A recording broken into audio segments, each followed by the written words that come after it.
What I remember most about Elizabeth Ann Seton is that she was a member of Trinity Church, not for her whole life, but at one point when she and her husband and family lived on Wall Street, back when people lived on Wall Street, way back at the beginning when people lived on Wall Street. She was born in the late 1700s into a new America. What the world and the church remember about Elizabeth Ann Seton is that in 1975, Pope Paul VI canonized Mother Seton. 1975.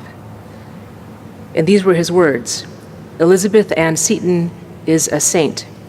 Saint Elizabeth Ann Seton is an American. All of us say this with special joy and with the intention of honoring the land and the nation from which she sprang forth as the first flower in the calendar of the saints. Elizabeth Ann Seton was wholly American, exclamation point from the Pope apparently.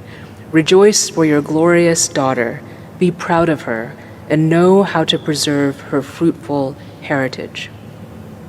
Her feast day is today, the 11th day of Christmastide, the anniversary of her death, and she is the patron saint of seafarers and widows. So you might note the novelty that we are celebrating a saint's day that is a Roman Catholic saint's day, selected in the 1970s. That's usually, frankly, not how things work in the Episcopal Church. So this is one of the fascinating ones.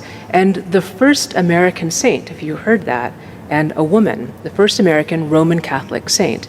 So there are so many things about Elizabeth Ann Seton that could be said today, that I could say today, that are useful and interesting about the history of who we are as Americans, the church, Christians.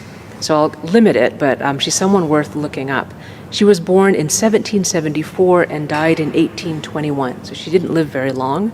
One of her grandfathers, I believe, that's right, was the rector of St. Andrew's in Staten Island. So she's if you think about way back then, right? So the Episcopal Church was in Staten Island, was in Brooklyn and Queens, the Church of England, and was here in Manhattan.